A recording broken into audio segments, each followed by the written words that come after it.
Radio UNAM es un medio que promueve el diálogo, la diversidad y la libertad de expresión en un marco crítico y respetuoso. Los comentarios expresados a lo largo de su programación reflejan la opinión de quien los emite, mas no de la radiodifusora.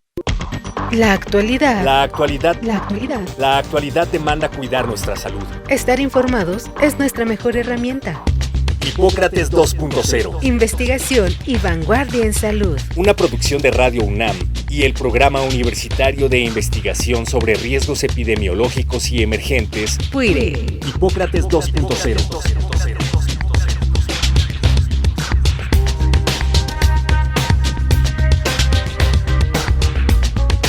Hola, ¿qué tal? Bienvenidos a Hipócrates 2.0. Yo soy Mauricio Rodríguez, los saludo como cada semana con muchísimo gusto. En el programa de hoy vamos a hablar sobre genes y salud mental y seguramente ya saben a quién invitamos, al doctor Humberto Nicolini. Escuchemos su cápsula curricular y comenzamos. Humberto Nicolini es médico con doctorado en Ciencias Médicas por la UNAM y postdoctorado en Genética Médica por la Universidad de California. Su línea de investigación se ha dirigido a la genómica de las enfermedades psiquiátricas y neurodegenerativas, englobando proyectos dirigidos a enfermedades mentales. Es miembro nivel 3 del Sistema Nacional de Investigadoras e Investigadores de México y miembro numerario de la Academia Nacional de Medicina. Actualmente es jefe del Laboratorio de Enfermedades Psiquiátricas, Neurodegenerativas y Adicciones en el Instituto Nacional de Medicina Genómica. También es profesor de pregrado y tutor de posgrado en nuestra universidad.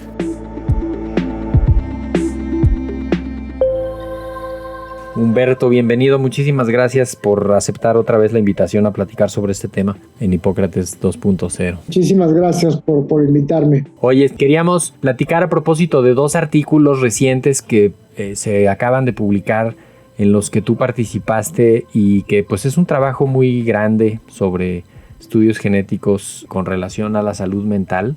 ¿Por qué no nos ayudas a situarnos sobre estos estudios genéticos psiquiátricos? ¿Cómo se hacen? ¿Para qué se hacen? Y mira, me acordé mucho el otro día vi un editorial de que seguramente conoce a nuestro buen amigo Gerardo Gamba. Por ahí sacó un artículo, ¿no? De pues lo difícil a veces que es publicar no me acuerdo cómo les llamaba, pero era así como las revistas del Olimpo. Pues para nosotros fue una sorpresa, pues de todos los años de carrera, ¿no? Ya se me había hecho publicar en otras de las revistas del Olimpo, alguna de estas, que es la Science, ¿no? O Cell, que son así las aves non plus ultra, pero Nature, que es de las complicadas también. Este año salen dos, ¿no? Entonces, justo de este tema, ¿no? Entonces, pues bueno, fue algo muy bueno, ¿no? El tener esta visibilidad, en especial en este campo, pues te hablo un poquito de que pues sigue siendo un tema muy interesante, a pesar de, pues luego situaciones se han visto a nivel global, ¿no? Pues que digo que es un poquito paradójico, porque por un lado estos grupos han aportado cosas muy grandes a la investigación, ¿no? Y ahorita hablamos de, pues si no se forman estos grandes consorcios, principalmente han estado financiados por los Estados Unidos, pero esta política de los mismos Estados Unidos, ¿no? Recientemente, pues Trump lanza esta iniciativa que se cortan todos los financiamientos fuera de los Estados Unidos, ¿no? Entonces, un poco paradójico de que, pues todo el fruto de estas grandes colaboraciones, pues hoy día no sé cómo van a seguir hacia adelante, pero bueno, seguramente no, en la ciencia siempre nos movemos y... Sí, además, ya lo decías, son revistas muy importantes y su importancia radica justamente en que publican hallazgos relevantes para todos.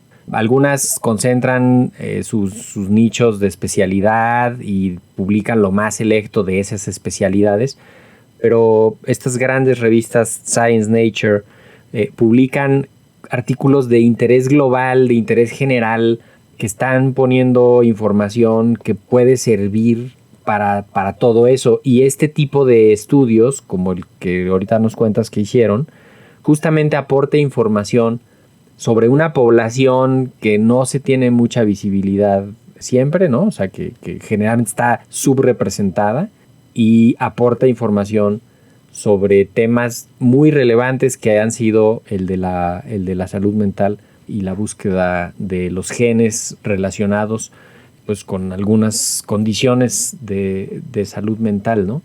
Nada más cuéntanos tantitito cómo ves que está México en esa materia de estudios genéticos y psiquiátricos. Lograr estas publicaciones, pues sin duda quiere decir que algo se ha estado haciendo bien en los últimos años, ¿no? Claro, de hecho, uno de los trabajos, ¿no? Es pues así un impacto importante en el descubrimiento de los genes de una enfermedad psiquiátrica muy relevante a nivel mundial, ¿no? Que es el trastorno obsesivo compulsivo. Es la segunda enfermedad en discapacidad y bueno, pues es un esfuerzo mundial, y pues encontraron 30 genes de esta enfermedad, ¿no? Entonces ese fue uno de los, se sientan como la base genética de esto y pues le da una visibilidad a este padecimiento que pues desde luego de ser considerada, se cuenta, la neurosis por tradición y que se le dio muchos, pues se escribió mucho desde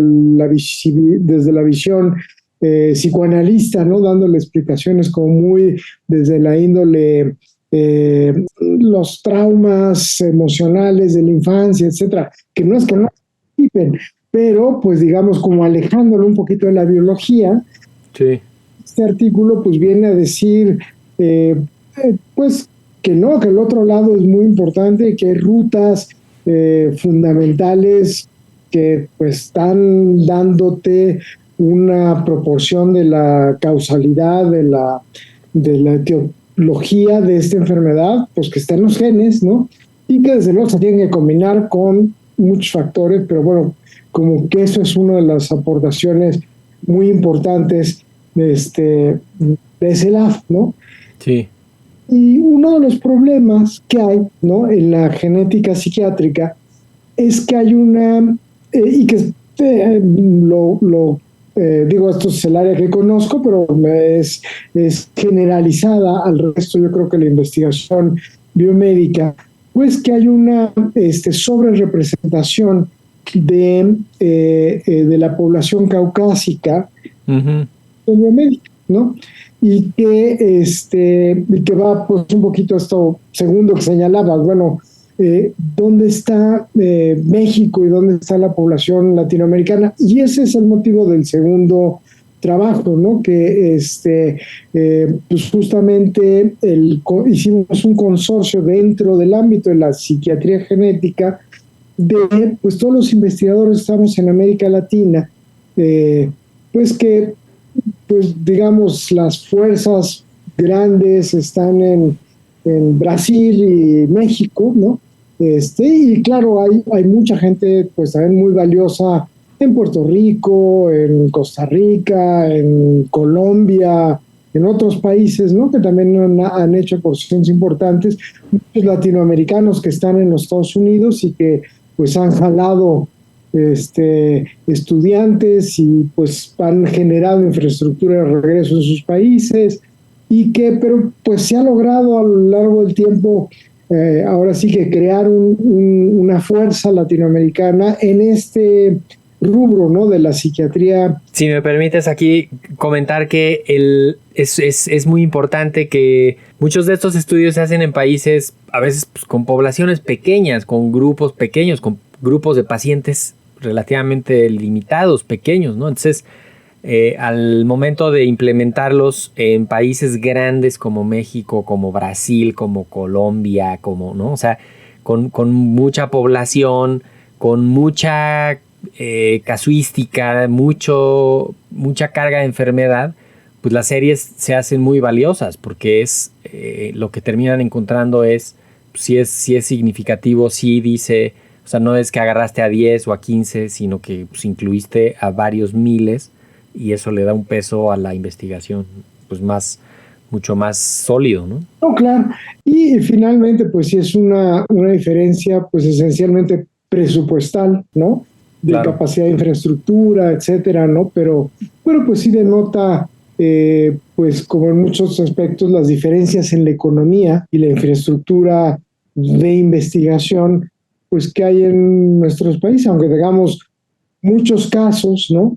Pues el chiste es estudiarlos de la forma correcta, más estos estudios genómicos que no son sencillos, ¿no? Y que pues tienes que dedicarles tiempo, personal, recursos, y finalmente pues hacerlos parte de lo mismo y que estén representados en este gran universo. Y sobre eso versa ese otro trabajo de por qué es importante, digamos, acortar esta brecha de esta sobrerepresentación caucásica, más en la genética, pues, sí, variantes genéticas que por lo mismo van a estar sub o sobre representadas cuando ya hablas de la población latinoamericana. Y claro, y hablar de la población latinoamericana son a su vez muchas sobrepoblaciones. Claro.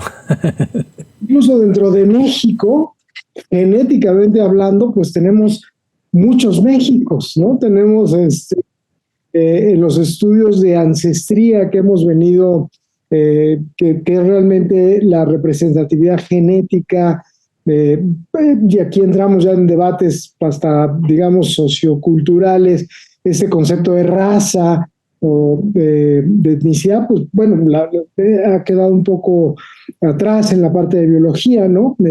Aunque desafortunadamente en la parte social y de discriminación y demás, pues sigue muy vigente y de hecho pues tuvo un impacto muy grande pues en la genética, en esto de la eugenesia.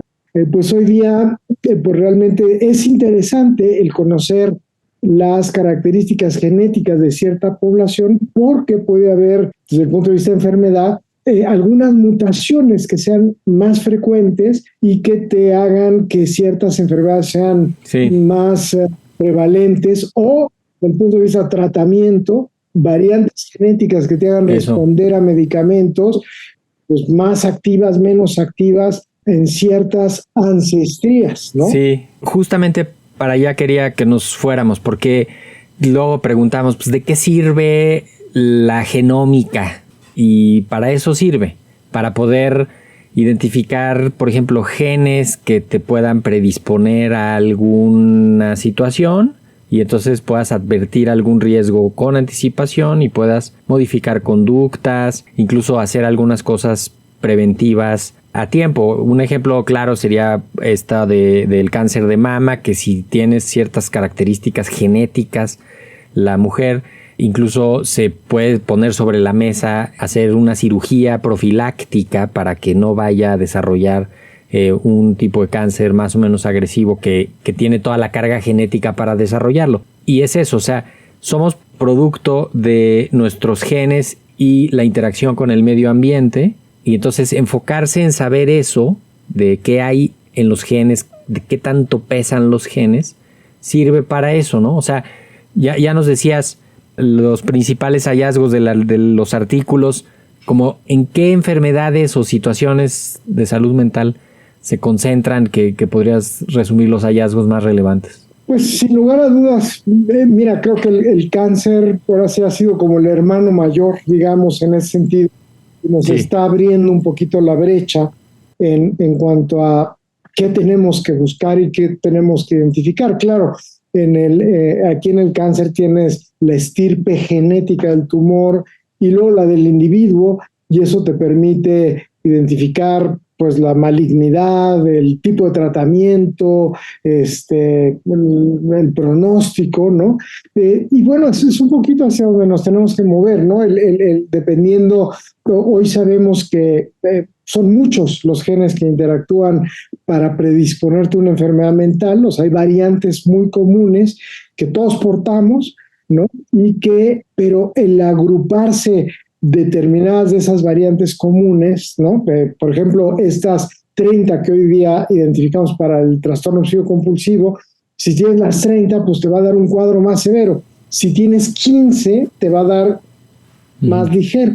Si tienes 2, pues probablemente no tengas mucho, ¿no? De esto. A eso se le ha llamado el índice de riesgo poligénico, ¿no? O sea, cuántas de esas variantes asociadas con la enfermedad es portador una persona. Y luego hay otras variantes raras, ¿no? Que son mutaciones que tienen un impacto mucho mayor en el genotipo. O sea, que si uno es portador, pero actúan en vías mucho más importantes en la fisiología, por ejemplo, que te permiten hacer una conexión entre ganglios basales y corteza prefrontal o la migración neuronal, y si no está, hay un defecto más drástico y entonces la problemática pues te da repetitivas más graves y da tics motores, por ejemplo, ¿no? Que es uno de los artículos que va a venir, ¿no? Pero que te da una parte de severidad del cuadro clínico.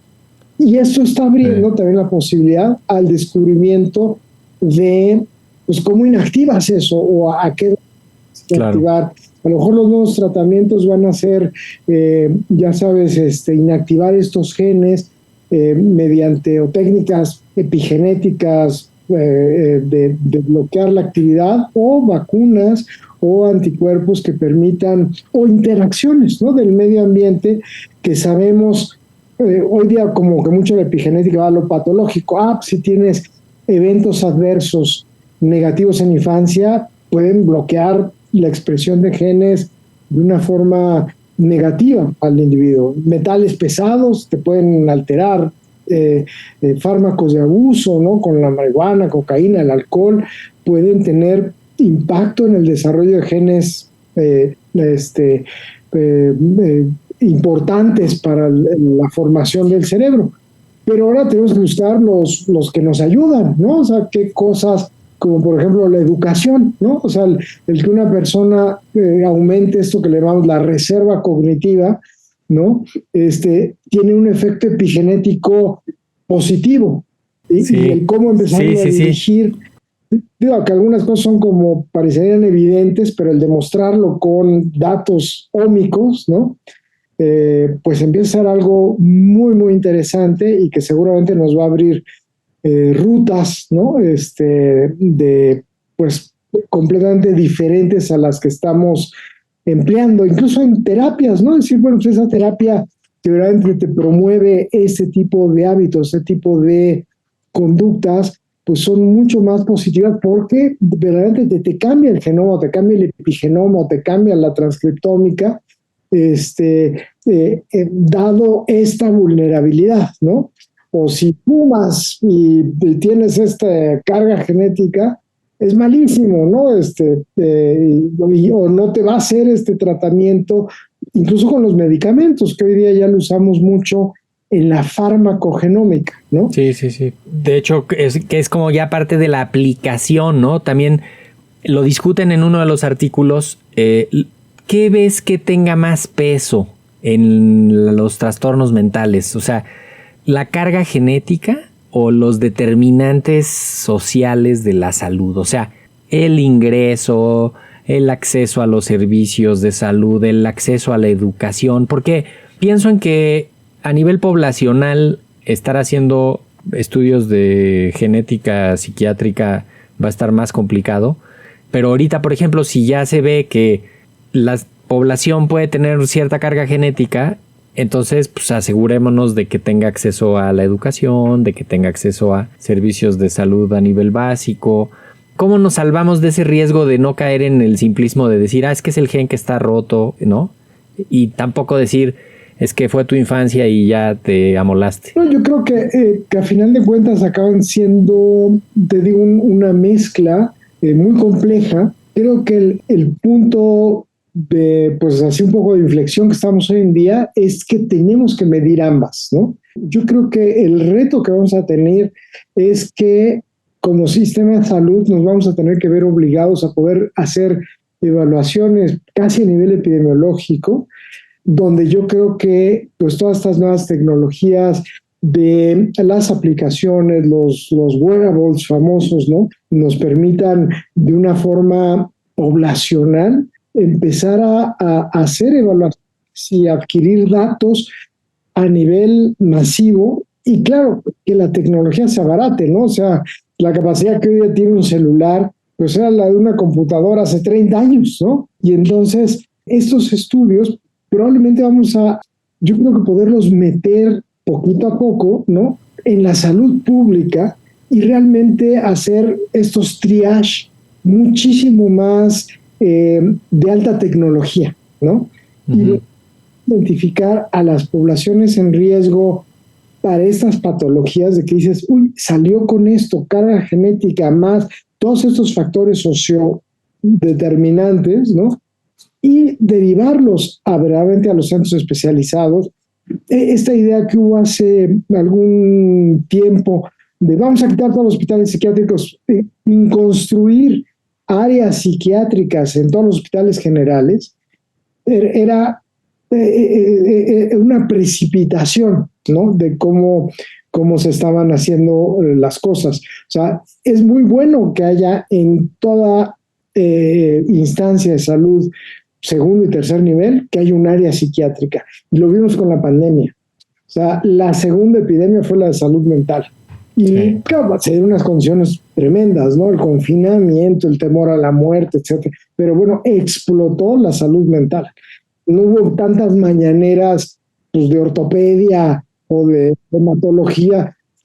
La segunda, después de ya sabes, de contener el virus, eran enfermedades mentales. Eso salía en las conferencias mañaneras. Bueno, las conferencias que hacía López-Gatell, no eran mañaneras, eran vespertinos. Y eso pues te habla de que esto tiene que estar ya está en los ojos de la salud pública, pero tenemos que tener herramientas.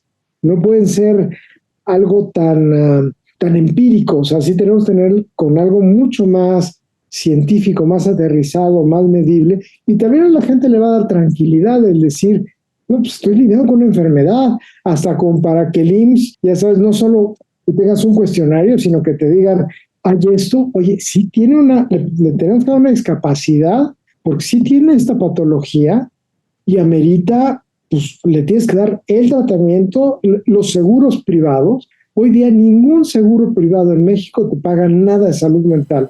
Y dices, ¿cómo? Pues si es tan grave, es tan discapacitante como cualquier... Es más, te castigan. Si te descubren que tienes una adicción, te anulan tu derecho a tratarte por otras patologías. O sea, te castigan por el hecho de tener una patología mental. Humberto, si hubiera que ir introduciendo paulatinamente o diseñando la introducción de estas herramientas que ya están, pues, es que falta una parte ahí regulatoria, ¿no? De que estén validadas como para el diagnóstico ya clínico. Pero, ¿por dónde sería? Mencionabas algo de personas que tengan riesgo, o sea, todavía no es un servicio, ¿no? Al que pueda uno ir y sacar, o sea, si tienes sospecha de algo, antecedentes de algo, vas y te haces un análisis de esto, ¿en dónde, no? Todavía no está eso, ¿no? En el INMEGEN lo hemos empujado muchísimo en el Instituto Nacional de Medicina Genómica. El problema es el costo. Si esto lo quiere ser gratuito, pues nos quiebra. O sea, como institución pública, ¿no? Nos quiebra porque, digamos, el conocimiento ahí está, la ciencia ahí está. Incluso la farmacogenómica, que sería algo muy útil para toda la clínica, o sea, para alguien que prescribe medicamentos oncológicos, psiquiátricos, antiepilépticos, sería algo que te guía en el tratamiento, pero el costo que hoy tiene va a bajar, pero va a bajar conforme lo usemos, ¿no? Entonces tiene que haber cómo hay una inversión en este tipo de cosas. Estamos promoviendo cosas súper sencillas, muy, así ya sabes, como los headlines, lo más importante, cáncer de mama. Estamos metiendo ahí un gen que es súper sencillito de riesgo para demencias, pero porque es el más barato y el que te da más riesgo. O sea, estamos escogiendo como lo más barato, lo más para empezar a insertarlo como servicios públicos, que de ahí se esparza a lo privado, para ya luego empezar con todo lo que ya se conoce. Sí, ahora pienso, con estos dos grandes estudios, con el tiempo encima que tenemos, ¿qué recomendaciones prácticas para alguien que esté escuchando el programa le podrías hacer? Antes que nada, yo creo que un poquito la idea de esto es de que reduzca el estigma de la enfermedad mental y no que lo incremente. Pero sí hay cargas de esto que efectivamente hacen que tu cerebro se condicione de cierta manera y entonces tienes que atenderte en servicios médicos especializados, ¿no? Donde van a tomar en cuenta esto. Algo tan sencillo como la vulnerabilidad a fumar o la vulnerabilidad a la marihuana, y si uno tiene patología, pues te puede impactar seriamente a las personas de mayor vulnerabilidad comparado con gente que no la tiene. Y eso en la adolescencia pues puede hacer una enorme diferencia, ya sabes, por una mala decisión en un momento dado o un no cuidado de los padres en una etapa crítica de la vida y repercutirte al resto de la vida en el sentido de logros educativos, de progreso, de un impacto social tremendo, ¿no? ¿No? Como sociedad que verdaderamente esto no son cuestiones de chaleganismo, digamos, ¿no? Sino que son más complejas, intervienen muchos factores y que afortunadamente la ciencia está avanzando y que tenemos más recursos, más capacidades de entendimiento y que seguramente va a haber mejores tratamientos y alternativas para mejorar estos aspectos. O sea, las está viendo y las va a ver. Pues con eso me voy. Ya lo mencionas de entrada, la vulnerabilidad. Esto podría ser antecedentes familiares o que ya se haya identificado algún trastorno o alguna conducta que pudiera ser perjudicial, adicciones, ¿no? Varios de estos indicadores. Y pues en cuanto tengan algo nuevo, nos vienes a contar. En cuanto esté listo el servicio en el INMEGEN, nos vienes a decir para que le hagamos un programa de promoción para que los colegas empiecen a mandar pacientes. Y qué importante es que los pacientes participen en estos estudios tan grandes. También se agradece la participación de los pacientes porque nos va dando luz en este camino. Humberto Nicolini, pues muchísimas gracias por haber estado otra vez acá en Hipócrates 2.0. Humberto, te mandamos un abrazote. Gracias, Mauricio. Siempre un gusto participar contigo. Pues con esto nos vamos. Yo soy Mauricio Rodríguez. Esto fue Hipócrates 2.0. Espero que la próxima semana nos vuelvan a acompañar. Quédense un rato más acá en sintonía de Radio Universidad. Hipócrates 2.0 es una producción de Radio UNAM y el Programa Universitario de Investigación sobre Riesgos Epidemiológicos y Emergentes, PUIRE, coordinado por el Dr. Samuel Ponce de León. Te esperamos la próxima semana. Hipócrates 2.0 Radio UNAM. Experiencia sonora.